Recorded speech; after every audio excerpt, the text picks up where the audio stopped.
இந்த இசை விழாவிற்கு வருகை தந்திருக்கும் அனைத்து குடும்ப நண்பர்களுக்கும் என் பணிவான வணக்கம்.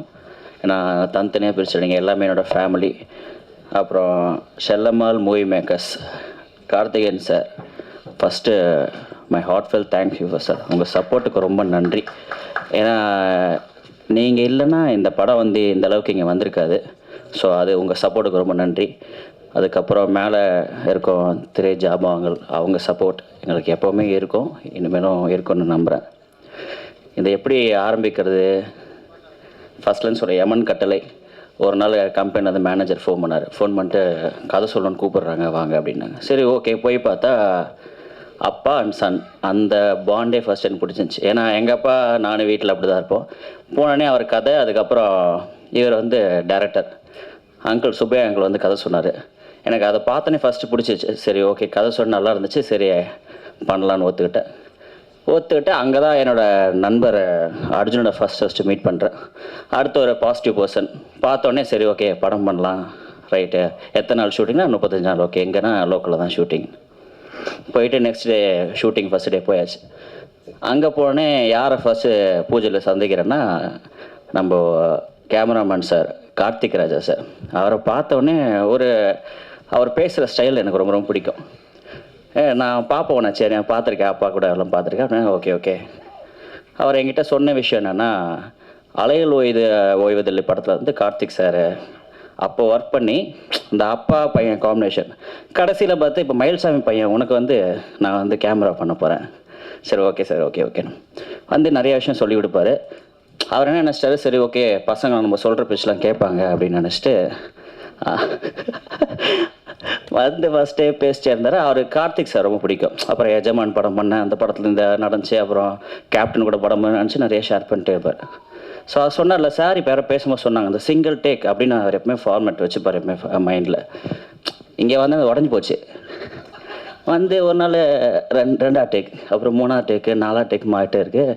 டக்குன்னு ஒரு நாள் டென்ஷன் ஆகி அவரே கார்த்திக் சார் மாதிரி, அன்பு அர்ஜுன் இப்போ பாரு டென்ஷன் ஆகிடும் பார்த்துக்கோ அப்படின்னு சொன்னேன். சரி இந்த மாதிரி டென்ஷன் ஆகாதீங்க, பயப்படாத, நீங்கள் சொல்கிறத நாங்கள் கேட்குறோம் அப்படின்னோடனே சரி பார்த்துக்கோங்க. அந்த மாதிரி எல்லாம் நிறையா விஷயம் நிறையா சொல்லி கொடுத்து அழகாக வேலை வாங்குவாங்கன்னு சொல்லுவாங்க தெரியுங்களா, அந்த மாதிரி சூப்பராக எங்களை சூப்பராக. அதனால் யார் ஒருத்தர் நம்ம சொல்லி கொடுக்குறாங்களோ அதுக்கேற்ற மாதிரி தான் நம்ம கற்றுப்போம். ஸோ அது மாதிரி நல்ல ஒரு டீச்சராக இருந்தார். அதுக்கப்புறம் நம்ம இந்த லெஜெண்ட்ஸ் படத்தில் எல்லாம் நடித்தவங்க சுந்தரராஜன் சார் இருந்தார். அவர் பார்த்தோன்னே அதாவது தினைக்கு காமெடி தான் படத்தில். எங்கள் படத்தோடு இல்லை, ஷூட்டிங் ஸ்பாட்லேயே பயங்கர காமெடி. சுந்தரராஜன் சார் கீழே நாங்கள் ஒரு நாள் ஷூட்டிங் முடிஞ்சால் அதே ஒரு இன்டோர் ஷூட்டிங் அங்கேயே தங்கிடுவோம். கீழே சப்போஸ் நாங்கள் லேட்டானா கூப்பிடுவார், ஏன்டா நானே கிளம்பி உட்காந்து உங்களுக்கு என்னடா லேட்டு. ஏன்னா அவங்கள ஃபேமிலி மாதிரி சின்ன வயசுலேருந்தே பார்த்துருக்காரு. கீழே உட்காந்துட்டு சாங் ஷூட்டிங் போயிட்டுருக்கு. சந்திரிகா அவங்க சாங்கில் பண்ணும்போது சரியாக பார்க்கல எங்களை. அபிநயா மாஸ்டர் சொல்லிட்டே இருக்காங்க, பாருமா அப்படின்னு. சார் ஏம்மா அந்த பையனை பிடிக்கலன்னா நீ என்ன பாரு அப்படின்னா, இல்லை சார் அந்த பொண்ணு இல்லை சார் நான் அவரே பார்க்குறேன்னா அது அடுத்த டேக் ஓகே பண்ணிச்சு அந்த பொண்ணு. அந்த மாதிரி அடுத்த டெல்லி கணேஷ் சார் ஒரு நாள் அவர் கூட நடிச்சதால சத்தியமாக நான் சாவர வரைக்கும் மறக்க மாட்டேன். நான் ரொம்ப மிஸ் பண்ணுறேன் அவரை. என்னாச்சு, ட்ரிங்க் சீன் ஆக்சுவலாக நடிக்கும் போது உட்காந்து பேசிட்டே இருக்கோம். நானும் உங்கள் அப்பாவில் அப்படியே ஜாலியாக இருக்குன்னு சொல்லிட்டே இருந்தார். அப்போ டக்குன்னு ஒருத்தர் வந்தார் கும்பல்லேருந்து. டக்குன்னு சார் நம்ம பையன் சார், டேய் பப்ளிக்கில் அப்படி பேசாதரா அப்படின்னு சொல்லி அவரே அனுப்பிச்சி விட்டார். அந்த மாதிரி ஒவ்வொரு ஆர்டிஸ்ட் கூட பழகும் போது இல்லைல்ல, ஒவ்வொரு மதன் பாபு சார்ட்டாக இருக்கும், வையாபுரி சாராக இருக்கட்டும், நிறையா பேர் ஆக்சுவலி எங்களுக்கு அங்கே ஒரு எமோஷ்னல் சீக்வன்ஸே கிடையாது. எங்களுக்கு ஒரு நாளும் என்ஜாய் பண்ணோம். டான்ஸ் மாஸ்டராக இருக்கட்டும், it was fun actually. So ரொம்ப ரொம்ப சந்தோஷமாக இருந்துச்சு. இந்த படத்தை இந்த அளவுக்கு கொண்டு ஆடியோ லான்ச் வச்சுட்டு நெக்ஸ்ட் மந்த் ரிலீஸ் பண்ணுறாங்க. உங்களோட எல்லாரோட சப்போர்ட் வேணும். சப்போர்ட் இல்லாமல் எந்த விஷயமும் நடக்காது. லைஃப்லேயும் சரி, சினிமாலேயும் சரி, ப்ரொஃபஷனும் சரி, ஒரு நல்ல ஒரு சப்போர்ட் இருந்தால் தான் எல்லா விஷயமே நல்லபடியாக நடக்கும். ஸோ நீங்கள் எல்லோரும் உங்கள் சப்போர்ட்டில், உங்கள் பிளஸ்ஸிங்ஸ் அந்த விஷயத்தில் இந்த படம் நல்லபடியாக வெளிலேருந்து ஓடணுன்னு தாழ்மையாக கேட்டுக்கொள்ளுங்கிறேன். நன்றி, வணக்கம். நன்றி. சிறப்பாக பேசிய கதாநாயகன் அன்பவர்களுக்கு நன்றி. மேடையில் அமர்ந்திருக்கும் அத்தனை பெரியவர்களுக்கும் வணக்கம். ஊடக நண்பர்களுக்கும் தொலைக்காட்சி நண்பர்களுக்கும் உயிருக்கு நிகரான தமிழ் நெஞ்சங்களுக்கும் நன்றி கலந்த வணக்கத்தை சொல்லிக்கிறேன். யமன் கட்டளை,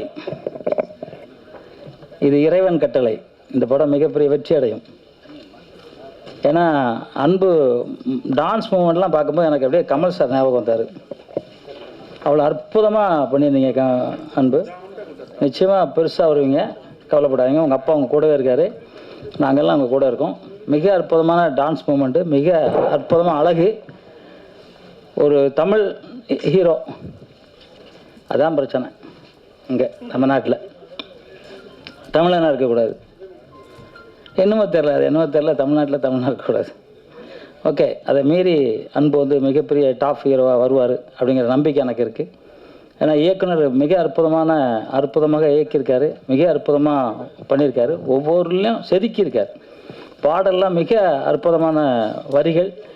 முன்னாடிலாம் காசே தான் கடவுளடா அப்படின்னு ஒரு பாட்டு வரும், ஜெமினி கணேசன் படம், சக்கரம்னு அந்த படம் பேர். இந்த படம் காசு இருந்தால் தாங்கிறது, அதாவது இதை விட மேலே யாரும் சொல்ல முடியாது. எல்லாரும் முணுமுணுப்பாங்க பாருங்க இந்த பாட்டை. இந்த மாதிரி ஒரு அதிகமாக அற்புதமாக மியூசிக் டைரக்டர் போட்டிருக்காங்க, அவங்களுக்கு ஒரு கைத்தட்டல் கொடுத்துக்கலாம். ஏன்னா உண்மையில் ரொம்ப பண்ணியிருக்காரு. அப்புறம் தயாரிப்பாளர் வந்து ஸ்கூல் காலேஜ்லாம் வச்சு நடத்துகிறாரு அப்படின்னு சொன்னாங்க. அவங்க பொண்ணுக்காக படம் எடுத்திருக்காரு அப்படின்னு சொன்னாங்க, மக்களுக்காக எடுத்திருக்காரு. ஆனால் அந்த பொண்ணை கூப்பிட்டு வராமல் போயிட்டீங்களே தான் எங்களுக்கு வருத்தம். அந்த பொண்ணுக்கு எங்கள் வாழ்த்துக்களை சொல்லிடுங்க. ஸ்கூல் இருந்தாலும் ஒரு நாள் லீவ் போடலாம் சார், நாங்கள் ஸ்கூலுக்கு படிக்கவே இல்லையே, இல்லை ஒரு நாள் லீவ் போடலாமா இருக்காங்க. அப்புறம் வந்து அந்த கலைப்புலி சேகரனை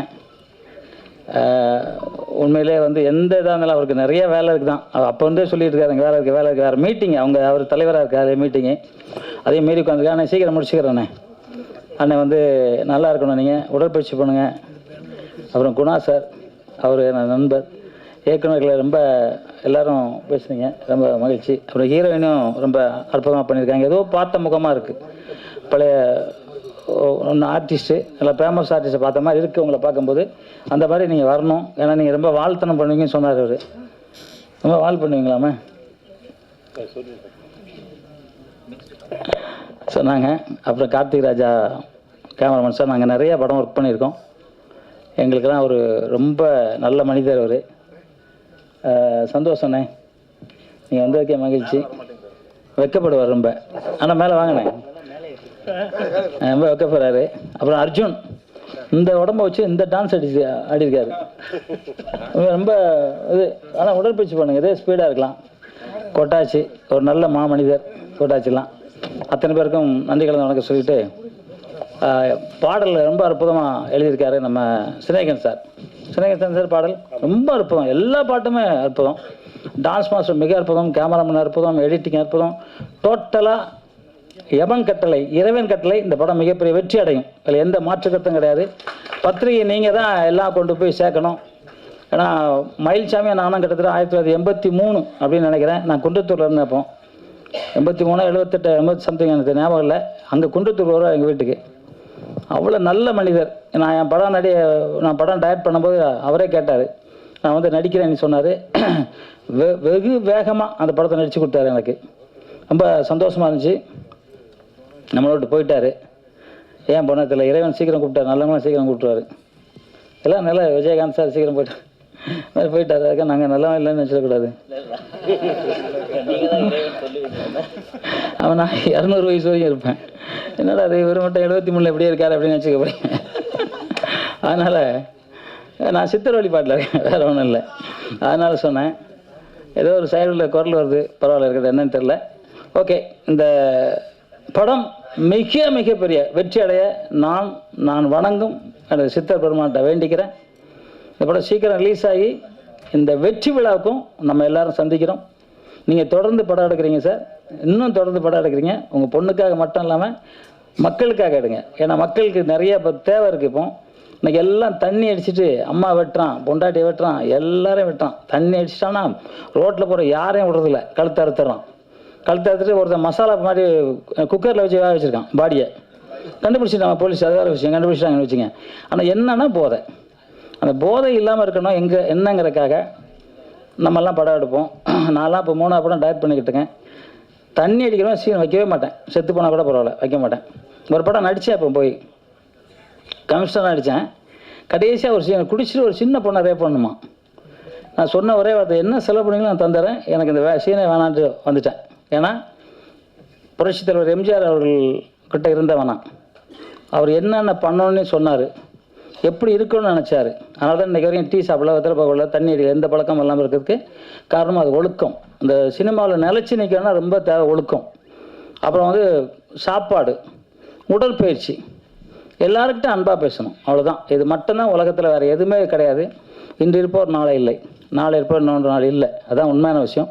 இருக்க வரைக்கும் நல்லதே செய்வோம், நல்லதே கேட்போம், நல்லபடியாக நடப்போங்கிறத சொல்லிக்கிட்டு எமன் கட்டளை சுரேஷ் சார் இந்த வாரம் அங்கே உட்காந்துருக்காரு, ஒரு இயக்குனர். அவர் வந்து நிறையா ஃபங்க்ஷன் பண்ணிக்கிட்டு மக்களுக்கு நிறையா நல்லது பண்ணுறாரு. எழுந்துங்க சார், உங்களுக்கு தான் சார். என்ன பேர் சொல்லிட்டேன்? ராஜேஷ், சாரி சுரேஷ்னா ராஜேஷ். ஓ ராஜேஷ் சார், ராஜேஷ் சார். இப்போ தான் ஒரு 8000 பேரை வச்சு ஒரு ஃபங்க்ஷன் ஒன்று பண்ணார். மக்களுக்கு தேவையான மண்ணும் மரபும் அப்படின்னு பண்ணார். ரொம்ப சந்தோஷம். எப்பவும் சொல்கிற மாதிரி இந்த விழா சீக்கிரம் முடியணும், ஏன்னா எல்லாருக்கும் வேலை இருக்குது. அதனால் இந்த படம் மீண்டும் பத்திரிகையாளர் உங்ககிட்ட தான், நீங்கள் தான் இந்த படத்தை கொண்டு அன்பை ஒரு மிகப்பெரிய இடத்துல கொண்டு போய் சேர்க்க வேண்டியது மயில்சாமி சார்பாக உங்ககிட்ட கேட்டுக்கிறேன். நிச்சயமாக அந்த படத்தை நிறையா வெற்றி படமாக நீங்கள் கொண்டு போய் சேர்க்கணும்னு நினச்சிக்கிட்டு அம்மாவை அப்பாவை மதிங்க. உலகத்தில் அம்மா அப்பாவுக்கு மிஞ்சி தெய்வமே கிடையாது. தாய் தான் பெண் இனம், மிகப்பெரிய உயர்ந்த எண்ணம். அந்த பெண் இல்லாமல் யாருமே கிடையாது. அந்த பெண்களை மதிங்க. என்னென்னமோ சொல்கிறாங்க ரோட்டில், அப்படி இப்படி சொல்லி போடுறாங்க. அதெல்லாம் குழந்தைங்களுக்கு நம்மளே சொல்லி வளர்ப்போம். பெண் வந்து தாய்க்கு சமானம் அப்படிங்கிறது நம்மளே சொல்லி வளர்ப்போம். தந்தை வானம், பூமாதேவி தாயினா தந்தை வானம். வானம் இல்லாமல் பூமி இல்லை, பூமி இல்லாமல் வானம் இல்லை. இந்த 2 பேர் இருந்தால் தான் உலகம் நல்லாயிருக்கும். அந்த 2 பேரையும் மதிக்கணும். அதுக்கப்புறம் குரு. எல்லாத்துக்கு மேலே இந்தியனா பிறக்கிறதுக்கு ரொம்ப கொடுப்பினை வேணும். நம்ம எல்லா நாட்டையும் பார்க்குறோம், எல்லா நாட்டுக்கு போகிறோம். இந்தியன் மாதிரி ஒரு சிறப்பான வாழ்க்கை யாருக்கும் இருக்காது. சில பேர் அப்படி இப்படி இருக்கலாம். அதுவும் தமிழன், இன்னைக்கு இத்தனை சித்தர்கள் வந்து நம்ம தமிழில் வந்து மருத்துவமாக இருக்கட்டும், மொழிகளாக இருக்கட்டும். இன்னைக்கு இப்போ நம்ம தமிழக முதலமைச்சர் சொன்னார், 5600 வருஷத்துக்கு முன்னாடி இரும்புலாம் கண்டுபிடிச்சாங்கன்னு. அதுக்கு முன்னாடியே பறக்கிற குதிரை கண்டுபிடிச்சாங்க. கூடு விட்டு கூடு பாயிருது. சித்தர்கள் காட்டில் சிங்கத்தை புலியெல்லாம் அப்படியே நிற்க வைக்கிறது, கடிக்காது, அப்படி நோக்கு வருமோ. இந்த மாதிரி பல கலைகள் கண்டுபிடிச்ச நம்ம தமிழ் சித்தர்கள் அந்த நாட்டில் பிறந்திருக்கிறது ரொம்ப புண்ணியம், ரொம்ப சந்தோஷம். அந்த தமிழ் வாழ்க, தமிழ் வெல்க, தமிழன் வென்றே தீர்வான். நன்றி, ஜெய்ஹிந்த். விநியோக சங்கத்தின் செயலாளர் சேகர் சார். இல்லை நான் விநியோக சங்க செயலாளர் தான்.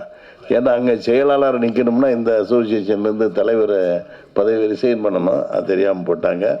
இப்போதைக்கு நான் அங்கே செயலாளராக தான் இருக்கிறேன். சட்டம் அப்படி. நான் நிறையா பேச நினச்சேன், ஆனால் காலதாமதம் ஆகிவிட்டது. இந்த இடத்துல வந்து மயில்சாமி இருக்க வேண்டிய இடம் அது இல்லை. ஆனால் வையாபுரி சொன்ன மாதிரி அவருக்கு நிறைய அப்பாக்கள் இருக்கிறாங்க, சித்தப்பா, பெரியப்பா. இதை கொடுத்துருக்கட்டும். எனக்கு என்ன சந்தோஷம்னா, நீங்கள் எல்லாம் இப்போ நம்ம தம்பி ஜாகுவார் முதல் கொண்டு எல்லாரும் இந்த படத்துடைய சிறப்புகளை பேசிட்டாங்க. அதனால் நானும் அதை இழுத்துட்டு இருக்க விரும்பலை. இல்லை என்ன பிரச்சனை, எனக்கு பழின்னு தெரிகிறது. இது ஒரு சின்ன முதலீட்டு படமாக இருந்தால் கூட இதில் இயக்குனராகட்டும் அந்த ஒளிப்பாதலாம் ரொம்ப அற்புதமாக பண்ணியிருக்கிறாரு. இன்னும் சிறப்பாக சொல்லணும்னா, டக்குன்னு எனக்கு மனசில் விழுகிறது அன்பு தான். ஒரு நல்ல ஹீரோக்குரிய அழகு, இளமை எல்லாம் இருக்குது. அவர்கிட்ட கூட சொன்னேன், நீ தம்பி நான்லாம் 43வது வயசில் போய் ஜிம்னாஸ்டிக் கற்றுக்கிட்டேன். நீ எல்லாம் நல்லா ஜிம்னாஸ்டிக் கற்றுக்க, உடம்புன்னா வளமையாகிக்க, இருக்க, நல்லா ஒரு இதை பண்ணிக்கிட்டீங்கன்னா நீ ஒரு பெரிய ரவுண்டு வரக்கூடிய வாய்ப்பு உனக்கு நிச்சயமாக இருக்குது. எனக்கு மனதில் படுறதை சொல்கிறேன். ஏன்னா நிறையா ஃபங்க்ஷன்லாம் நான் அட்டன் பண்ணுறேன், பார்க்குறேன். எங்களுக்கு ஆர்டிஸ்ட்டை பார்க்கும்போது தெரியும் என்னடா இப்படி அப்படிலாம் இருக்கும். ஆனால் திறமைகள் வந்து எல்லாரும் வெளியே கொண்டு வந்துடும். நீங்கள் பிரபுதேவா எடுத்தீங்கன்னா ஆரம்பத்தில் இவர் ஒரு ஹீரோவான்னு சொன்னாங்க. ஆனால் அவருடைய அந்த நடன திறமை இருக்குது பாருங்கள், அவர் எங்கேயோ கொண்டு வந்துச்சு. அதே மாதிரி நான் கிங்காங் இன்ட்ரடியூஸ் பண்ணும்போதெல்லாம் அவன் அந்த சின்ன வயசுலேயே பல்ட்டி அடிப்பான். இன்றைக்கி எனக்கு கூட சொந்த வீடு கிடையாது, ஆனால் அவன் சொந்த வீடு வாங்கியிருக்கிறான். ஏன்னா கஷ்டப்பட்டு உழைச்சி வாங்கியிருக்கிறான். அதே போல் இன்னொன்று நான் சொல்லணும்னா, இங்கே வந்து நம்ம மியூசிக் டைரக்டர் சசிகுமார் வந்து பேச முடியாமல் திணறினார். அவர் ஏன் திணறாங்கிறது எனக்கு நல்லா தெரியும். எனக்கு ரொம்ப வேண்டிய ஃப்ரெண்டு, ரொம்ப நாள் பழக்கம். ஏன்னா அவருடைய போராட்டமெல்லாம் மிக கடினமானது. இப்போ நாங்கள்லாம் எடுத்த உடனே யாருன்னு படத்தில் கிளிக் ஆகிட்டோம். எல்லாம் அப்புறம் ஊரை தெரிஞ்சிட்டேன். எல்லாமே சிலர்ஜி மொழி படம் தான். இப்போ நான் இந்த 40 வருஷமாக போராடினா கூட நான் இன்னும் வந்து ஒரு நோன் ஃபிகராக அந்த யார் படத்தில் வந்து இன்றைக்கி ஒரு அசோசியேஷனாக 10-15 வருஷமாக தலைவர் செயலாளர்னு அப்படியே போயிட்டுருக்குது. அதாவது சினிமா துறையில் நின்றுக்கிட்டே இருக்கிறோம். ஆனால் எத்தனை பேர் திறமை இல்லாதவர்கள், சரியாக கணிக்க தெரியாதவங்கெல்லாம் தவறி விழுந்து இந்த பணம் உள்ளவங்க பணம் இல்லாதவங்க வந்து தவறி போயிட்டாங்க. அது காரணம் நம்முடைய கணிக்க தெரியாது தான். தவறுகளை நிறையா செஞ்சிடறோம். அதே மாதிரி தம்பி அர்ஜுன் தாஸா ஏன்னா எனக்கு ரொம்ப ஒரு ஆக்டிங் தர ரொம்ப நல்லா இருக்குது. ரியாக்ஷன்லாம் அற்புதமாக இருக்குது. யாருதுன்னு கேட்டேன் நான், இந்த பையன் யாருன்னு கேட்டேன் நான். ஏன்னா அப்போ தான் சொன்னாங்க, இல்லை புதுசு இப்போ நிறையா படத்தில் நடிக்கிறாரு அப்படின்னு. ஏன்னா ரொம்ப அவருக்கும் ஒரு வளமையான காலம் இருக்குது. ஏன்னா சினிமாவில் திறமை இருந்தால் போதும், அழகு ரெண்டாவது தான். ஆனால் ஹீரோங்கிறதுலாம் ரொம்ப அழகு வேணும். எப்படி நம்ம அழகான ஒரு ஹீரோயினி இளைஞர்கள் மற்றவங்களாம் நேசிக்கிறாங்களோ அதே மாதிரி பெண்களும் ஒரு அழகான இளைஞனை நேசிக்க தான் செய்வாங்க. அது தவறு இல்லை. ஏன்னா அது மாதிரி நீயும் உன்னை நல்லா வளப்படுத்திக்கிட்டா கண்டிப்பாக உனக்கு பெரிய இடம் இருக்குது. என்ன பார்க்கும்போது தோணுது எனக்கு மனசுக்குள்ள என்ன ஒரு சின்ன இது இருக்குது. இதெல்லாம் தாண்டி நம்ம தயாரிப்பாளர் உங்களுக்கு தோள் கொடுத்து தூக்கி நிப்பாட்டி இருக்கிறாரு. கடைசியாக உங்களுக்கு நான் சொல்ல விரும்புகிறது, நீங்கள் என்னதான் படம் எடுத்தாலும் எவ்வளோதான் கஷ்டப்பட்டாலும் அந்த ரிலீஸுங்கிறது ஒரு பெரிய ஒரு சிக்கலான ஒன்று. அந்த ரிலீஸுங்கிறது வந்து இப்போ நான் டிஸ்ட்ரிபியூட்டர் சங்க செயலாளராக இருக்கனால எனக்கு நேற்று ரிலீஸ் ஆன படங்கள்லாம் என்ன ரெவன்யூ பண்ணியிருக்கு, எந்த ஊரில் என்ன பண்ணியிருக்குன்னு நல்லா தெரியும் எனக்கு. இப்போ ஒரு குடும்பஸ்தன் வந்தது நல்லா இருக்குன்னு சொல்கிறாங்க. அதுக்கு நிறையா மீடியாஸில் சப்போர்ட் இருந்தது. அப்போ கூட ஓப்பனிங் கம்மியாக தான் இருக்குது. சில மல்டிப்ளெக்ஸில் ஒரு 5 தியேட்டர் சிட்டியில் வந்து நல்ல மல்டிப்ளெக்ஸ், அதில் எந்த படம் போட்டாலும் கொஞ்சம் நல்லா போகும். அதில் நல்லா போகுது. மற்ற ஊர்களெல்லாம் ஓப்பனிங் கம்மியாக இருந்தது. இன்றைக்கி சாட்டர்டே, இன்றைக்கி அது எப்படி இருக்குன்னு தெரியணும். இதுக்கு அடுத்து மண்டே தான் அதோடைய ஃபேட் விதி இருக்குது.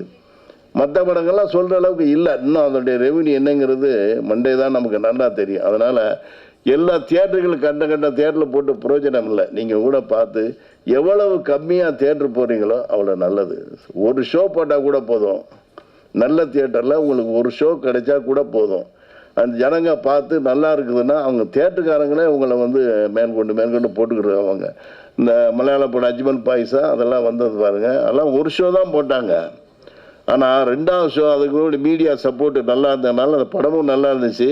அவங்களும் மீடியாவில் நல்லா எழுதுனால கடை பெரிய ரெவன்யூ பண்ணிடுச்சு. ஒரு மலையாள படத்துக்கு அந்த அங்கே உள்ள ரிலீஸ் ஈக்குவலாக இங்கே பண்ணிடுச்சு. அதனால் நல்ல படங்கள் ஓடிடுங்க. நம்ம வந்து மற்றவங்களுக்கு குறை சொல்லி பிரயோஜனம் இல்லை. சின்ன படம் கிடைக்கல, பெரிய படம் கிடைக்கலன்னா இப்போ சொல்லப்போனால் நான் பேர் சொல்ல விரும்பலை. நேற்று சிங்கிள் தியேட்டர்னு சொல்லுவாங்க. ஏன்னா மல்டிப்ளெக்ஸ் இல்லாமல் சிங்கிள் தியேட்டர்லாம் நிறையா படங்கள் ஷோ இல்லை, படம் பார்க்குறதுக்கு ஆள் வரல. அப்போ தியேட்டருக்காரங்களை போய் குறை சொல்லி என்ன பிரயோஜனம்? என்ன எங்களுக்கு தியேட்டரே கொடுக்க மாட்டேன்றீங்கன்னு சொல்லி அது பிரயோஜனம் இல்லை. ஆனால் அதுக்கும் வழி இருக்குது. மல்டிப்ளெக்ஸ்லாம் 30 டிக்கெட்டு 40 டிக்கெட்டு 50 டிக்கெட்டு வாங்க சொல்கிறாங்க. ஏன்னா அதெல்லாம் பெரிய மெயின்டெனன்ஸ் உள்ள தியேட்டருங்க. அது மாதிரி வாங்கி நம்ம அதுக்கு ஒரு ஃபண்டை நம்ம வச்சுக்க வேண்டிய இன்னைக்கு காலகட்டங்கள் அப்படி தான் இருக்குது. காலங்கள் மாறும்போது நம்மளும் அதுக்கேற்ற மாதிரி மாறிக்கணுங்க. கொஞ்சம் அதுக்கு ஒரு பணம் கொஞ்சம் வச்சுங்க. ஒரு 20 தியேட்டர் நல்ல தியேட்டராக தமிழ்நாடு முழுக்க 20 தியேட்டர் நல்ல தியேட்டருங்களாக போட்டு ஒரு ஷோ கிடைச்சா கூட பரவாயில்ல. ஒரு வாரத்துக்கு நீங்கள் ஒவ்வொரு ஷோவுக்கும் டிக்கெட்டை கொஞ்சம் வாங்கிக்கோங்க. ஜனங்க வரட்டும், கொஞ்சம் கொஞ்சமாக டெவலப் ஆகும். நல்ல ரிப்போர்ட் நல்லா வந்துருச்சுன்னா உங்களுக்கு அது பெரிய வெற்றியை கொடுக்கும். ஆகவே இதெல்லாம் புரிஞ்சுக்கிட்டு நீங்கள் திரையிடணும், நேரங்காலம் பார்க்கணும். ரொம்ப அப்போசிஷனில் பெரிய படம் இருக்க முடியாது. போகும்போது நிற்கக்கூடாது, போடக்கூடாது. ஒரு 2 வாரத்துக்கு வெயிட் பண்ணணும். நான் என்ன கொடுமைனாங்க, எல்லாம் 10 ரூபா 10 லட்சம் 5 லட்சம் எல்லாம் படம் எடுத்துகிட்டு வந்து எல்லாரும் அவன் ஹீரோவாக நடிச்சிடுறாங்க. தேவையில்லாத அவங்க 45 வயசுக்காரன் போய் ஹீரோவாக நடிக்கிறான். நம்ம என்ன சொல்கிறது அவங்கள? இப்படி தான் சொல்லி எங்கள் படம் 15 லட்ச ரூபாய்க்கு எடுத்துகிட்டு 1 கோடி பட்ஜெட்னு சொல்கிறான். ஆனால் அந்த படம் பார்க்க யார் வருவாங்க? அதனால் ஜனங்க வந்து புது படங்கள்னா பார்க்க ரொம்ப தயங்குறாங்க. இதுதான் பெரிய ப்ராப்ளம் இங்கே. அதனால் இந்த ஒரு கும்பலில் கூட உங்கள் படம் நல்லாக இருந்தால், திறமையாக இருந்தால், ருசிக்க தெரிய உணவு போல் இருந்தால் நிச்சயமாக படம் ஓடும். அதை புரிஞ்சுக்கிட்டு இந்த படத்தை நீங்கள் வெற்றி படம் ஆக்கணும். நீங்கள் அதில் நடித்த அத்தனை ஹீரோயின் முதற்கொண்டு எல்லாரும் வந்து தொழில்நுட்ப கலைஞர்கள் அத்தனை பேரும் நம்ம மியூசிக் டைரக்டர் நல்லா பண்ணியிருக்கிறான். அவன் கஷ்டப்பட்டதுக்கு ஒரு நல்ல ஒரு விதையாக இது இருக்கும்னு நினைக்கிறேன். அவனு வெற்றியடைய வாழ்த்து கூறி இதுக்கெல்லாம் உங்களுக்கெல்லாம் கஷ்டப்பட்டு பணம் செலவழித்து இதை வெளியே கொண்டு வர தயாரிப்பாளருக்கு நன்றி கூடி விடைபெறுகிறேன். நன்றி, வணக்கம். நன்றி சார். சகோதரர் அவர் என் தொகுதி குடும்ப நண்பர், நீண்டகால குடும்ப நண்பர், ஸ்டண்ட் இயக்குனர் ஜாக்குவார்த்தங்க அவர்களுக்கும் இந்த அழைப்பில் இடம்பெற்றிருக்கின்ற கலைப்புலி ஜி சேகரன் அவர்களுக்கும், ஏ கார்த்திக் ராஜ் அவர்களுக்கும், சமுத்திர பாண்டியன் அவர்களுக்கும், விஜய முரளி அவர்களுக்கும், கவிஞர் சினேகன் அவர்களுக்கும், கீரா அவர்களுக்கும் மற்றும் இங்கு வருகை தந்திருக்கின்ற செழியன் குமாரசாமி அவர்களுக்கும், டாக்டர் MK குணா அவர்களுக்கும், MJ ராஜேஷ் அவர்களுக்கும், AK ஃபாத் அவர்களுக்கும் மற்றும் அப்துல் அவர்களுக்கும் எல்லோரு பேரை சொல்ல வேண்டும். யார் பேரை விட்டிருந்தால் என்னை மன்னித்துக் கொள்ளவும். இந்த மேடையில் வீட்டிருக்கின்ற திரைப்படத்துறையை சேர்ந்த அன்பு நண்பர்களுக்கும், மேடைக்கு முன்பு வருகை தந்திருக்கின்ற திரைப்படத்துறை சார்ந்த நண்பர்களுக்கும், அவரது குடும்பத்தாருக்கும், ஊடகத்துறை சார்ந்த நண்பர்களுக்கும், பத்திரிகை துறை சார்ந்த நண்பர்களுக்கும், யூடியூப் சேனல் நண்பர்களுக்கும் என்னுடைய பணிவான வணக்கத்தை தெரிவித்துக் கொண்டு, அன்பு அவர்கள் தந்தை மிகவும் கஷ்டப்பட்டு ஒரு நிலையான இடத்தை திரைப்படத்தில் பிடித்தவர். அவருக்குன்னு ஒரு தனி யாரும் கேட்டாலும் சொல்லக்கூடிய அளவுக்கு, அது மட்டும் இல்லை, பல மேடைகளிலே புரட்சித் தலைவர் எம்ஜிஆரை பற்றி தனி மனிதனாக அவருடைய வாழ்க்கை வரலாறு எல்லோருக்கும் எளிமையாக புரிகின்ற வகையிலே பேசுகின்ற ஒரு ஆற்றல் படைத்தவர். அவர் இந்த நேரத்தில் இல்லை. அவர் இந்த படத்தில் நடித்து வெளியே வருகின்ற பொழுது அவர் இல்லை என்றால் கூட அவர் வாழ்த்து, அவருடைய அம்மாவும் அவருடைய தந்தை வாழ்த்துடன் தான் அந்த படம் வெளிவருகிறது. இந்த படத்தில் திரைக்கதை இயக்கம் எஸ் ராஜசேகர் அவர்களுக்கும், கதை வசனம் வி சுப்பையன் அவர்களுக்கும் மற்றும் கார்த்திக் ராஜா, NSK, கவிஞர் சினேகன் மற்றும் ராதிகா, சிவராஜ் சங்கர், ஜாய்மதி, அவினாஷி, ஏகாம்பரம், வெங்கட், பாரத் மற்றும் இந்த அழைப்பதில் இடம்பெற்ற அத்தனை நல்ல இதங்களும், ஒரு திரைப்படம் சொன்னால் எனக்கு முன்னால் பேசியவர் சொன்னார், உண்மையிலே வரவேற்கக்கூடிய விஷயம். பல கோடிகள் செலவு செய்து படம் எடுக்கிறார்கள், ஆனால் குறைந்த லாபம் வருகிறது. சின்ன பட்ஜெட்டில் எடுக்கிறாங்க படம், அதில் அதிக லாபம் வருகிறது. இந்த படம் உண்மையிலே எல்லாம் கலந்த ஒரு நல்ல படமாக வந்திருக்குது என்று எனக்கு முன்னால் பேசியவர் சொன்னார். அது ஒரு பாடல் நல்லா வந்திருக்கு, ஒரு பாடலில் கதையும் நல்லா வந்திருந்தால் தான் அந்த பாடல் நல்லா வந்திருக்குன்னு நினைக்கிறேன். ஏன்னா நாங்கள் பார்க்காத சொல்லக்கூடாது. கண்டிப்பாக இந்த தயாரிப்பு மற்றும் எல்லோரும் இணைந்து ஒரு படம் எடுப்பது எவ்வளோ சிரமம் என்பது நாம் அறிந்த ஒரு விஷயம். அதுவும் ஒரு படத்தை இவ்வளோ சிரமங்களும் பட்டு எவ்வளோ பணத்தை அதில் இன்வெஸ்ட்மெண்ட் பண்ணி எல்லோரும் படம் எடுக்கிறவங்க அத்தனை பேருமே நம்ம எடுக்கிற படம் வெற்றி பெற வேண்டும், அதில் நடித்த கதாநாயகி மற்ற எல்லா நடிகர்களும் ஒரு முன்னேற்றத்தை அடைய வேண்டும், டெக்னீஷியன் வளர வேண்டும், தமிழக மக்கள் ரசித்து பார்க்க வேண்டும், இளைஞர்கள் ரசித்து பார்க்க வேண்டும், பெண்கள் ரசித்து பார்க்க வேண்டும் என்பதுதான் கதையை அமைக்கிறார்கள். பல நேரங்களிலே அந்த கதை மாறுபட்ட கோணங்களில் போவதால் சில படங்கள் போகாமல் போய்விடுகிறது. சில படங்கள் இப்போ கூட சொன்னால் வாழை, உண்மையிலே அந்த படம், ரப்பர் பந்து போன்ற படங்கள்லாம் பார்க்கின்ற பொழுது அவ்வளோ ஒரு வித்தியாசமான கதையாக எடுத்து சென்றிருக்கிறார்கள். ஸோ புதிய டைரக்டர் வருகின்ற பொழுது இன்றைக்கு காலகட்டத்திற்கு என்ன மாதிரி படம் கொடுத்தால் இந்த மக்கள் ரசிக்கிறார் என்பதை உணர்ந்து படம் எடுக்கிறார்கள்.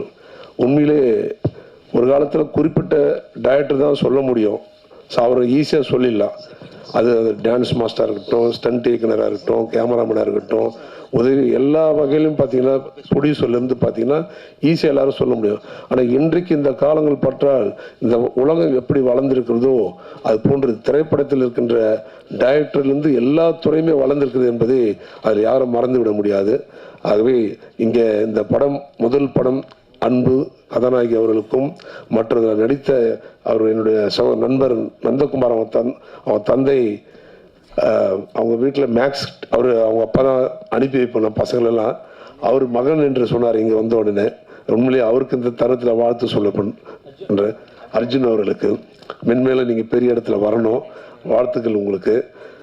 உங்களுடைய தந்தை தாயோட வாழ்த்துக்களும் உங்களுக்கு மேன்மேலும் வரணும். எனக்கு முன்னால் பேசி அவர் நீண்ட கருத்தை உரையாற்றினார். உண்மையிலே அவர் ஏதோ மிஸ்கின்ற விஷயத்தை நீண்ட நேரமாக உரையாற்றினார். ஒரு சினிமா உலகம் இது. ஏதோ ஒரு அரசியல் எடுத்துட்டாலும் சரி, பொது வாழ்க்கை எடுத்துட்டாலும் சரி, அது ஒரு சமூக ஆர்வலரை எடுத்துட்டாலும் சரி, எங்கேயாவது சின்ன சின்ன பிரச்சனைகள் வரதான் செய்யும்.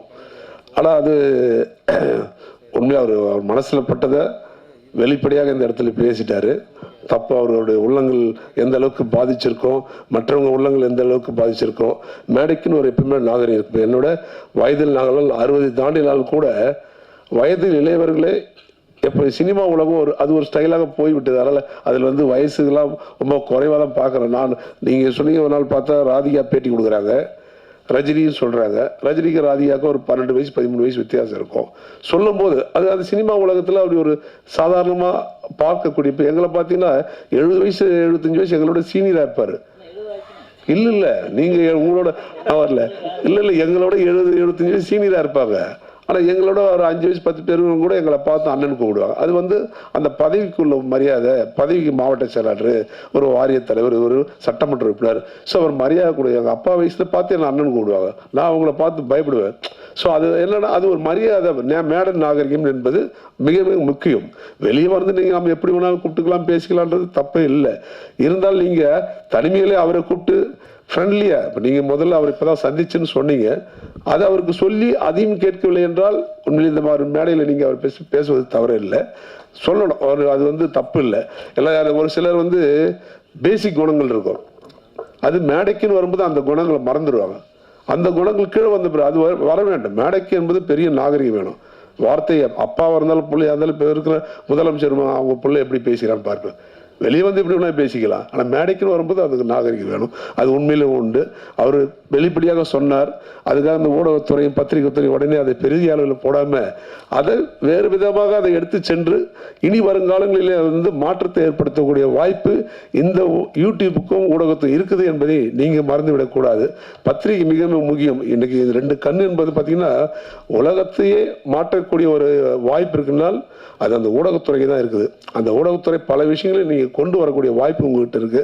ஆகவே எனக்கும் இந்த தருணத்தில் நான் இந்த வீர வணக்க நாள் கூட்டம் சகோதரர் டைரக்டர் தயாரிப்பாட்டு வேண்டுவிட்டு அப்துல்கிட்ட சொன்னேன், எங்கள் ஊர்வலருக்கு ஓடி போய் வந்துடுறேன், கரெக்டாக 12 மணிக்கு வரேன்னா. எங்களோட நானும் கலந்து கொண்டு இந்த மேடையில் பேசுறதுக்கு வாய்ப்பு தந்த தயாரிப்பாளர் அத்தனை நல்ல இதுங்களுக்கும் மீண்டும் ஒரு முறை நன்றி சொல்லி இந்த படம் பெரிய அளவில் வெற்றி பெற வேண்டும், எல்லோருடைய வாழ்த்துடன் என்னுடைய வாழ்த்தும் இருக்கும் என்று சொல்லி வாய்ப்புக்கு நன்றி கூறி விட வேண்டும். நன்றி, வணக்கம். நன்றி சார். மேடையில் அமர்ந்திருக்கும் அனைத்து திரையுலகைச் சேர்ந்த பெரியவர்களுக்கும் இந்த திரைப்பட குழுவினருக்கும் என்னுடைய வணக்கத்தை தெரிவித்துக் கொள்கிறேன். இங்கு வந்திருக்கும் ஊடக நண்பர்களுக்கும் எனது வணக்கத்தை தெரிவித்துக் கொள்கிறேன். எனக்கு ஆக்சுவலி இவர் மியூசிக் டைரக்டர் என்னுடைய நண்பர். அதோடு சேர்ந்து நான் திரையுலகத்தில் ரொம்ப வருஷமாக பயணித்து இருக்கிறதுனால பிஆர்ஓ வெங்கட் சார் அவர் என்னுடைய நண்பர். அவர் கிட்டத்தட்ட அந்த இசையமைப்பாளர் என்எஸ்கே எனக்கு கிட்டத்தட்ட 25 வருடமாக தெரியும். அப்பையிலேருந்தே மியூசிக் பண்ணணும்னு சொல்லிட்டு முயற்சி பண்ணிகிட்டு இருப்பார். மிகப்பெரிய போராளி. இந்த சமூகத்திற்கான இசையை வழங்கணும் அப்படின்னு சொல்லிட்டு அதற்காக நிறைய பாடல்களை அவர் போட்டிருக்கிறாரு, தனிப்பட்ட ஆல்பமாக நிறைய. நான் அதையும் கேட்டிருக்கேன், ரொம்ப நல்லா இருந்துச்சு. இப்போ இந்த விழாவின் நாயகன் என்எஸ்கே அவர்கள் 4 பாடல் நம்ம பார்த்தோம். எல்லாமே ஒவ்வொரு விதமாக வெவ்வேறு விதமாக இருந்தது. அனைத்து பாடல்களுமே அற்புதமாக இருந்தது. அவருக்கு சிறப்பான எதிர்காலம் இருக்குதுன்னு நான் நம்புகிறேன். நிச்சயமாக அது நடக்கும். இந்த படத்திலேயே கூட அன்புன்னு சொல்லி கதாநாயகனை அறிமுகப்படுத்தியிருக்கிறாங்க. எத்தனை படத்தில் எனக்கு இவரை பார்த்த உடனே, முகத்தை பார்த்த உடனே எனக்கு மயில்சாமி சார் தான் ஞாபகத்துக்கு வந்தார். எத்தனை திரைப்படம் கும்பகோணத்தில் நடந்தபோது அவர் ஒரு அவ்வளோ பெரிய ஆர்டிஸ்ட்டு, எல்லோருடையும் மிக சகஜமாக பழகுவார். அதே சமயத்தில் அவரே சமைச்சு போடுவார் எங்களுக்கு. அவரு அவர் காசில் சமைச்சு யூனிட்டில் உள்ள அத்தனை பேருக்கும் போடுவார். எனக்கு ஆச்சரியமாக இருந்தது. தர்மம் தலை காக்கும் அப்படின்னு சொல்லுவாங்க. நிச்சயமாக அன்பு அவர்களுக்கு அவர் பொருளாதாரமாக எவ்வளவு சேர்த்து வச்சிருக்கிறாருன்னு எனக்கு தெரியாது. அருளுள்ளாருக்கு அவ்வுலகம் இல்லை, பொருளுள்ளாருக்கு இவ்வுலகம் இல்லை, அருளாருக்கு அவ்வுலகம் இல்லைன்னு சொல்கிற மாதிரி அந்த அவர் சேர்த்து வைத்திருக்கின்ற அருள் இவர் ஒரு பெரிய இடத்துக்கு கொண்டு போகும் அப்படின்னு நான் நம்புகிறேன். அதே மாதிரி இதில் இருக்கின்ற பாடல்கள், அதில் இருக்கின்ற இவருடைய முக பாவனைகள், இவர் நடன அசைவுகள், அந்த கதாநாயகி சொன்ன மாதிரி அது எல்லாமே மிக அற்புதமாக இருக்குது. ஒரு கதாநாயகருக்கு உண்டான அத்தனை முக லட்சணமும் கொண்டவராக அவர் இருக்கிறார். இவ்வளோ நாள் எப்படி அவர் இத்தனை வருடமாக அவர் இன்னும் வெளிப்படாமல் இருக்கிறாருங்கிறது எனக்கு ஆச்சரியமாக தான் இருக்குது. ஏன்னா மயில்சாமி சாருக்கு அவ்வளோ தொடர்புகள் உண்டு.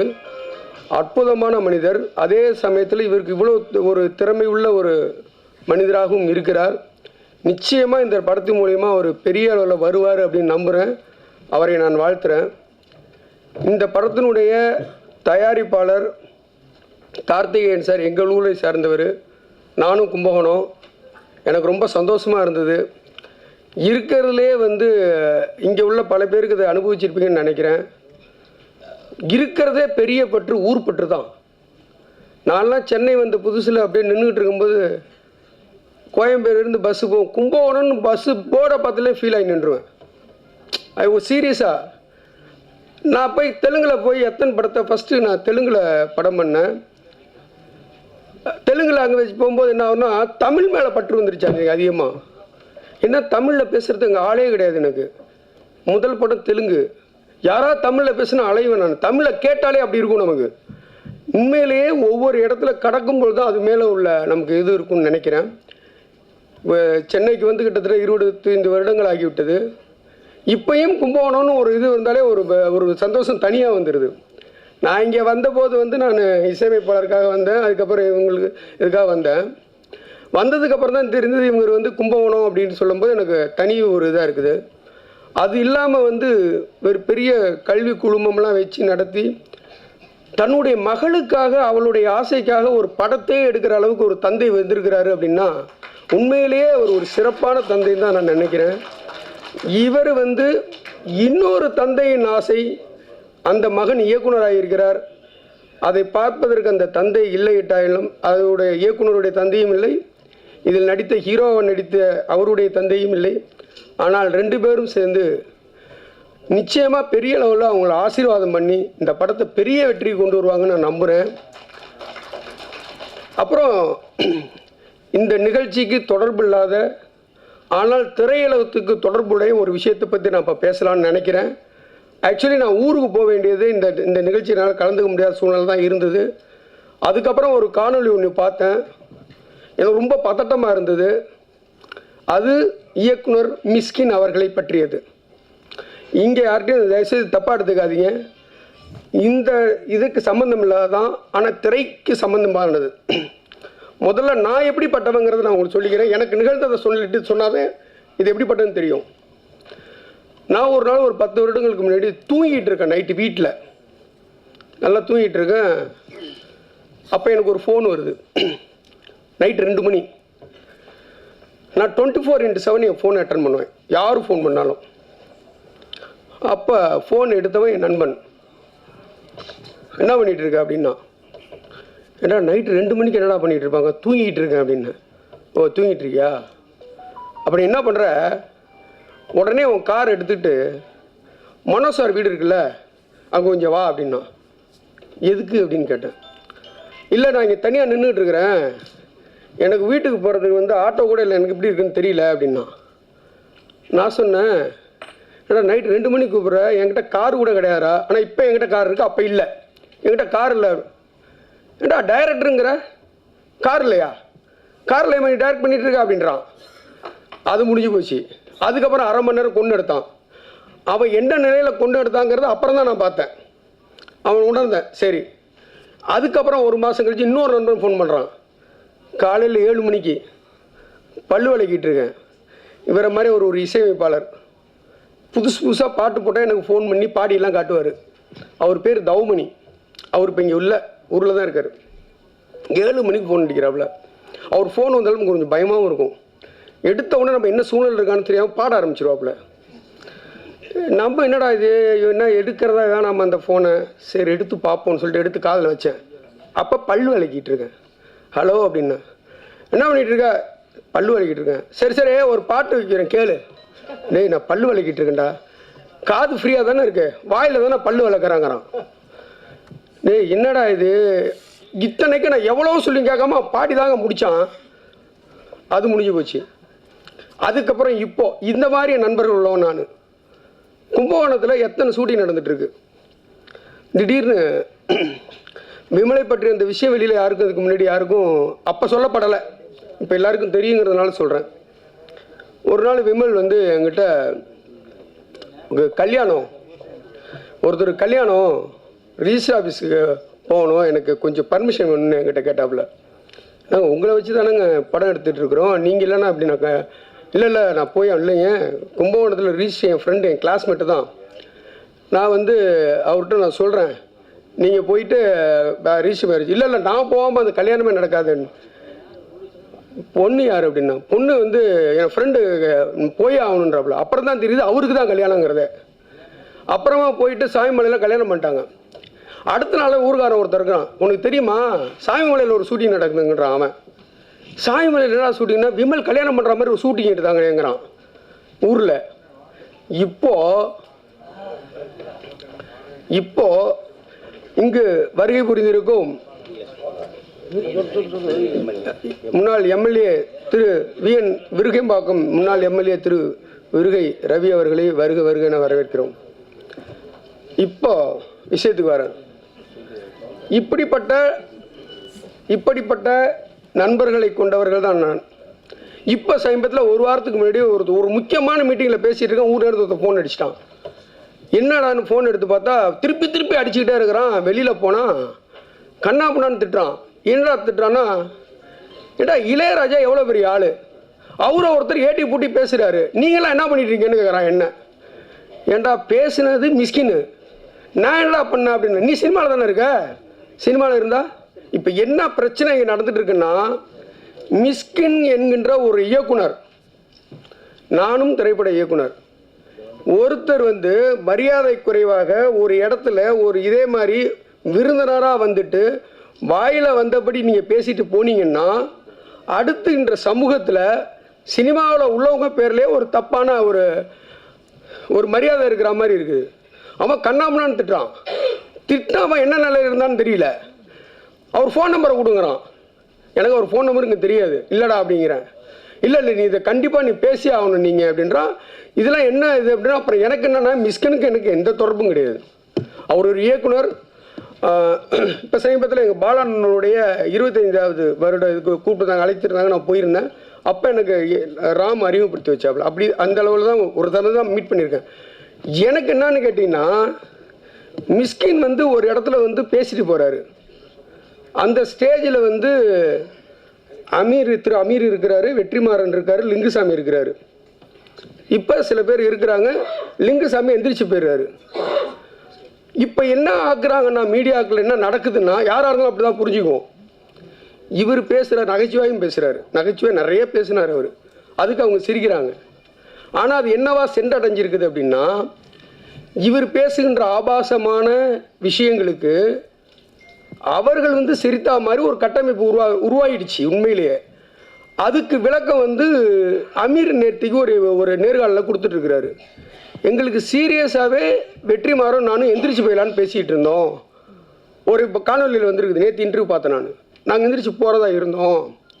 ஆனால் ஏற்கனவே லிங்குசாமி எந்திரிச்சு போயிட்டாரு. இப்போ நம்மளும் எந்திரிச்சு போனோம்னா பாய்காட் பண்ணிட்டாங்க, ஆடியோ லான்ச்சில் அவங்களுக்கு ரொம்ப பிரச்சனையாகிடுச்சு, எந்திரிச்சு போயிட்டாங்கங்கிற மாதிரி ஒரு தப்பான ஒரு இது வந்துடும். அதனால் இருந்துட்டு போயிடுவோன்னு சொல்கிறாங்க. அப்போது இங்கே தவறாக பேசுவது மிஸ்கின். வழியாருனா உட்காந்து வேடிக்கை பார்த்தவங்களாம் பிரச்சனை அனுபவிக்கிறாங்க. ஒவ்வொரு இடத்துல போய் சொல்ல முடியுமா வெற்றிமாறலாம்? ஆனால் உண்மையிலேயே நான் பாலுமகேந்திரா சார் உதவியாளர், வெற்றிமாறனும் நானும் ஒன்றா பணிபுரிஞ்சிருக்கோம். வெற்றிமாறன்கிறவர் எப்படிப்பட்டவர், எவ்வளவு புத்தகங்கள் படித்தவர், எவ்வளோ படித்த ஆளுங்கிறது பக்கத்தில் இருந்த எனக்கு நல்லா தெரியும். மிஸ்கின் என்கின்ற நபர் எத்தனை புத்தகங்கள் படித்தாருங்கிறது நமக்கு தெரியாது. ஆனால் அவர் எந்த ஆடியோ லான்ச்சுக்கு வந்தாலும் தமிழில் எழுத்தாளர்களே இல்லையா, தமிழில் திரைப்பட இயக்குநர்களே கிடையாதா? சரி, நீங்கள் ரசிச்சுட்டு போங்க. நீங்கள் வீட்டிலேருந்து கிளம்பும் போதே ஒரு முடிவோடு கிளம்புறீங்க. என்னன்னா இன்னைக்கு யாரை போய் திட்டலாம். இப்போ இதில் இன்னொரு அசௌகரியம் இருக்குது. ஸ்டேஜில் வந்து இவரை விட சின்ன வயசு பசங்களாக இருந்துட்டாங்கன்னா அவனுக்கு சந்தோஷப்படுறாங்க, தம்பி தம்பின்னு கூப்பிட்டா. நார்மலாக அப்படி திரும்பினாலே இவரோட வயசு அதிகமாக இருந்தால் பயப்படுறாங்க, ஐயோ இவன் நம்மளை வாடா போடான்னு கூப்பிட்றான் அந்த ஆளுன்ட்டு. உண்மையிலே நடக்குது. கொட்டுக்காளின்னு ஒரு படம் உண்மையில் நான் அன்னையிலேருந்து ஸ்டார்ட் பண்ணேன். எனக்கு இன்னொன்று என்னென்னா, மிஸ்கினின் படைப்புகள் மீது எனக்கு எந்த விமர்சனமும் கிடையாது. மிக அற்புதமான ஒரு படைப்பில் அதில் என்ன பிரச்சனையும் எனக்கு கிடையாது. ஆனால் அதில் எடுக்க வேண்டிய பெயரை நீங்கள் ஏன் வந்து ஒரு இடத்துல பேசி கெடுத்துக்கிறீங்க? நீங்கள் கெடுக்கிறது இல்லாமல் நீங்கள் உட்காந்துருக்கிறத பக்கத்து சீட்டுக்காரர்களாம் ஏன் பிரச்சனையை உண்டு பண்ணுறீங்க? நீங்கள் இதுக்கப்புறம் இப்போ பத்திரிக்கையாளர்களை கொதிச்சு எழுவுறாங்க. உண்மையிலே நாகருங்கிறது, இப்போ நானே இங்கே பேசினா கூட சில சமயங்கள் நாகருங்கிறது நீங்கள் வந்து வெளியில் வந்து பேசுவீங்க. இது ஒரு நாகரிகத்தை நீங்கள் கடைப்பிடிக்கிறீங்க. ஆனால் அதற்காக நான் பேசுகிற எல்லா வார்த்தைகளுக்கும் உங்களுக்கு சம்மதமாக இருக்குன்னு நான் நினச்சேன்னா நான் என்னை விட ஒரு முட்டாள் வேறு யாருமே கிடையாது. இப்போது இன்னொன்று சொல்கிறேன், உலகத்தில் உள்ள எல்லா புத்தகத்தையும் படித்து நான் அன்பை போதிச்சுன்னு லாஸ்ட்டாக பேசுகிறேன். திருக்குறள் படிச்சிருக்கியா நீ? திருக்குறள்னு ஒன்று தமிழ்நாட்டில் இங்கே இருக்கிற இந்திய பிரதமரே திருக்குறளின் பெருமையை பற்றி வெளிநாடுகளில் பேசுகிறாரு. இங்கே இருக்கிற ஒவ்வொருத்தவங்களும் தமிழ்நாட்டின் கௌரவமாக இருக்குது, திருக்குறளாக இருக்குது. அதில் ஒருத்தர் தான் இசைஞானி இளையராஜா. நீ இளையராஜாவை வந்து அவர் இசை பேரரசு. அதுக்கும் மேலே இந்த நூற்றாண்டிலேயே இந்த உலகத்தை, இந்த தமிழ்நாட்டை இவரை போல ஒருத்தன் மக்களை மகிழ்ச்சிய கலைஞன் கிடையவே கிடையாது. இன்னும் சொல்ல போனால் இசைஞானி ஒருத்தர் பிறக்கும் போது தாலாட்டு சாவர வரைக்கும். இன்னொன்று, நீங்கள் உங்களை மாதிரி ஆட்கள் வந்து பிபி ஏற்றுற மாதிரி ஏதாவது பேசிட்டு போகிறீங்க.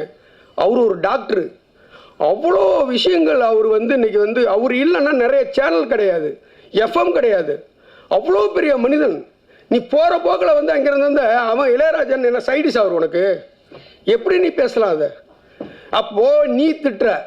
இன்னொன்று கேட்க, நான் வந்து அவர் மேலே அவ்வளோ மரியாதை வச்சுருக்கிறேன், அவர் காலை போய் முத்தமிடுவேன்லாம் பேசுகிறீங்க. ஓகே, அந்த மரியாதைக்கு நீங்கள் கொடுக்குற விளையாது. இப்படி தான் பேசுவீங்களா ஒரு பொது நாகரிகம் எடுத்து மேடையில்? அதே மாதிரி கொட்டுக்காளி மேடையில் அந்த படத்தில் வந்துங்க அவ்வளவு அருமையாக இருக்குதுன்னு சொல்லி அவ்வளோ விஷயங்கள் கொட்டுக்காளியை பற்றி எல்லாரும் இயக்குனரும் பேசுகிறாங்க. நீ உதாரணத்துக்கு என்ன சீனை சொல்கிற? எந்த சீனை நீ சூரிய நடிப்பில் நடித்ததில் பிடிச்சதுக்குன்னு சொல்கிற? என்ன சொல்கிற நீன்னா மறுநாளே இது பரபரப்பாகணும்னு நீ நினைக்கிற. அதுக்காக எல்லோரும் முகம் சுளிக்கிற மாதிரி விஷயத்தை சொல்கிற. இது எப்படி சரி? ஒரு மேடையில் வந்து நீ பேசுகிறது எல்லா மனிதர்களும் வந்து நீங்கள் மேடையில் இங்கே இருக்கிறவங்களுக்கு கிடையாதுங்க, இது கிடையாது. இன்னைக்கு யூடியூப் உலகம் பூரா போயிடுச்சு. நீ எது பேசுனாலும் உலகம் பூரா பார்க்குறான். அப்போ உலகம் பூரா உள்ளவங்க நீங்கள் தனியாக திரையுலகம் ஏன் எய்த்து கேள்வி கேட்கணும் வேற. நான் யூடியூப்பில் நிறைய பேர் பேசுகிறாங்க. நான் இப்போ திரையுலகை சார்ந்தவர் தான். நேற்று அருள்தாஸ் அவர் வந்து பேசினார். அதை ஒரு தொடர்ச்சி நான் இன்றைக்கி இயக்குனர் அவர் ஜாதியிலேருந்தே நான் பேசுகிறேன். இதை வன்மையாக இந்த மாதிரி எந்த இடத்துலையும் போய் இவர் இந்த மாதிரி பேசக்கூடாது. பேசி இப்போ என்ன இவர் பேசிட்டு போயிடாருங்க, நம்மளை வந்து வாழ்வாழ்வாழ்னு கத்துறானுங்க. நீங்கள் என்ன அப்படி இருக்கு? எனக்கு தெரிஞ்சு இவர் பேசுனதுக்கப்புறம் 15 ஃபோன் நான் அட்டன் பண்ணியிருக்கேன் ஊரில் இருந்து. என்னென்னா அவங்களுக்கு தெரிஞ்ச சினிமாக்காரவங்க, அவங்களுக்கு தெரிஞ்ச சினிமாக்காரங்க தான் அதை புலம்புவாங்க. நீங்கள் வந்து நார்மலாக ஒரு இடத்துல வந்து நீங்கள் பேசிட்டு போயிடுறீங்க. ஆனால் அது எவ்வளோ பெரிய விஷயங்கள் எல்லாம் வந்து இது பண்ணுறீங்க. இன்னொன்று, நீங்கள் முன்னாடியே தயாரிச்சுட்டு வந்து தான் பேசுகிறீங்க. நீங்கள் சாதாரணமாக கிடையாது. ஏன்னா வாழைன்னு ஒரு படத்துக்காக நாங்கள் ஒரு 3 நாள் உட்காந்து அசிஸ்டண்ட்டோடு உட்காந்து தயார் பண்ணி 3 பக்கம் அறிக்கை தயார் பண்ணோம் வரும் உங்களுக்குன்னு அவர் ஸ்டேஜ்லேயே பேசுகிறாரு. அப்போ வாழைன்னு ஒன்று பேச வரும்போது இந்த ஸ்டேஜ்லேயே வந்து நீங்கள் என்னென்ன பேச போகிறீங்க தயாரித்து நண்பரோடு இது பண்ணிட்டு வரும்போது அந்த குணா படத்தில் வர மாதிரி மானே பேனே பொண்ணுவானே போட்டுக்கிற மாதிரி அங்கங்கே எங்கெங்கெல்லாம் ஆபாசமாக பேசலான்னு சொல்லிட்டு நீங்கள் தயாரிச்சுட்டு வந்து பேசுகிறீங்க. இது மிகவும் மோசமானது. தமிழில் எவ்வளோ நல்ல படம் அதை விட்டுட்டு ஃபாரின் ரைட்டர்ஸ்லாம் இருக்கிறது மட்டுமே நீங்கள் பேசுகிறீங்க. இதெல்லாம் என்ன கதை? உங்களை கவனிக்கிற மாதிரி தான் படம் பண்ணுறீங்களே, உங்களுக்கு என்ன பிரச்சனை? எதுக்கு ஸ்டேஜில் வேறு பேசி எங்கள் மானத்தை வாங்குறீங்க? தயவு செய்து தம்பி மிஸ்கின். நீங்கள் எல்லாருக்கும் அண்ணனா இருந்து தம்பி அவர், நான் உங்களை சொல்கிறேன். ஏன்னா உங்களுக்கு அடிப்படை நாகரிகம் தெரியலங்கிறதுனால எனக்கு நீங்கள் தம்பி தான். தம்பி மிஸ்கின், இனிமேல் எந்த ஸ்டேஜுக்கு போனாலும் தயவு செய்து நாவை அடக்குங்கள், சாதாரணமாக பேசுங்க. இந்த இன்னொன்று விஷயம், வலைபேச்சுன்னு ஒரு இதில் அந்த நண்பர் 25 வருஷம் நண்பர், இவர் எப்பெல்லாம் இவர் ஸ்டேஜில் பேசுகிறோ அடுத்த நாளே அநாகரமே பேசக்கூடாதுன்னு வலையுள்ள பேசிக்கிட்டே இருக்கிறாரு. பிஸ்மி எல்லா இடத்துலையும் உட்காந்து பேசுகிறாரு. இந்த மாதிரி 4-5 பேர் வந்து வலையுள்ள பேசிக்கிட்டே இருக்கிறாங்க. நிச்சயமாக அவருக்கு தெரியாமல் இருக்காது. இன்னொன்று, இங்கே பேசுனதுக்கு அமீர் சொல்கிறாரு, ரஞ்சித் எனக்கு ஃபோன் பண்ணி வருத்தப்பட்டாருங்கிறாரு. இப்போ இவரை அழைச்சிட்டு அவர் எல்லா இடத்துலையும் பண்ணி போய்ட்டுன்னு தெரியணுமா? தயவு செய்து தம்பி மிஸ்கின், இனிமே இந்த மாதிரி எந்த ஸ்டேஜ்லையும் போய் பேசாதீங்க. நன்றி, வணக்கம். நன்றி சார். நன்றி நன்றி நன்றி. எல்லாருக்கும் வணக்கம்.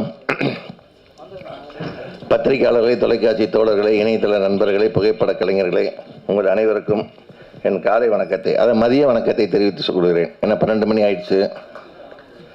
கைத்தட்ட அந்த 2 பேருக்கு நன்றி. மேடையில் அமர்ந்துள்ள ஜாக்வா தங்கம் அவர்களே, கலைப்புலி ஜி சேகரன் அவர்களே, சவுந்தர பாண்டியன் அவர்களே, இயக்குநர்கள் கீரா அவர்களே,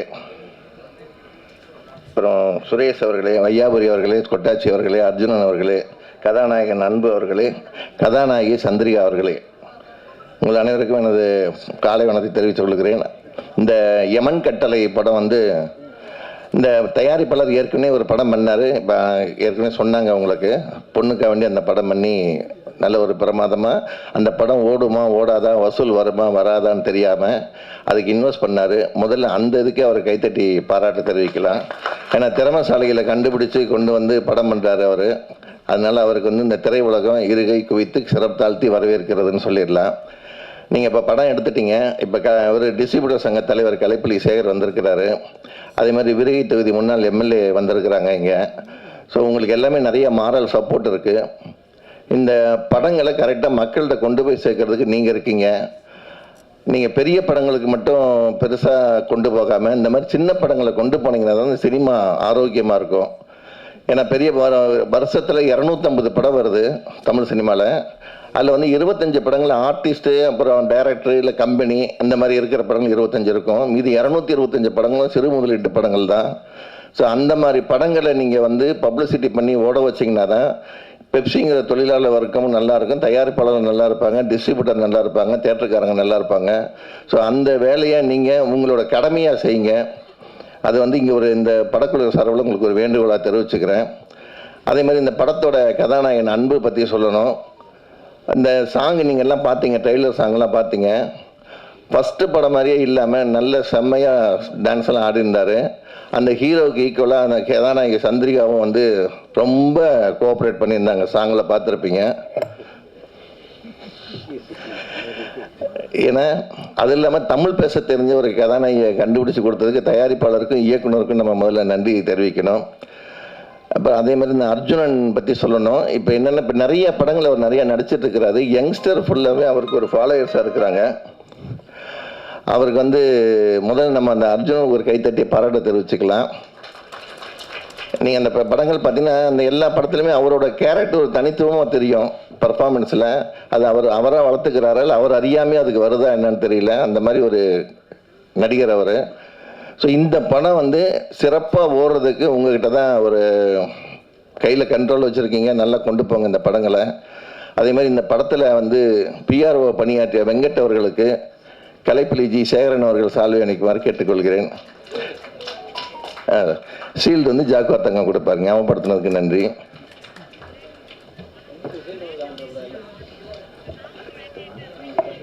அப்புறம் அவர் கூட உடன் இருக்கும் கிளாமர் சத்யா உதயா அவர்களை மேடைக்கு அழைக்கிறோம். எங்க கூப்பிடு.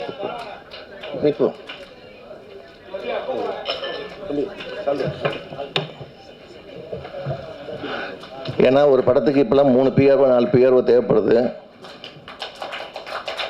உதயா அவர்களுக்கும் கலைப்புலி ஜி சேகரன் அவர்களும் ஜாக்வா தங்கம் அவர்களும்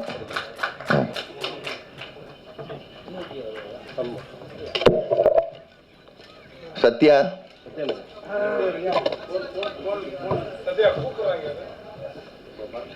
சார் பெருதுளசி பழனிவேல் அவர்களை மேடைக்கு அழைக்கிறோம். அவருக்கும் நிலை வித்வான்கள் கலைப்பி சேகர் அவர்களும் ஜாக்குவா தங்கம் அவர்களும் சால்வை அணித்து நினைவு கடையம் வழங்குவார்கள்.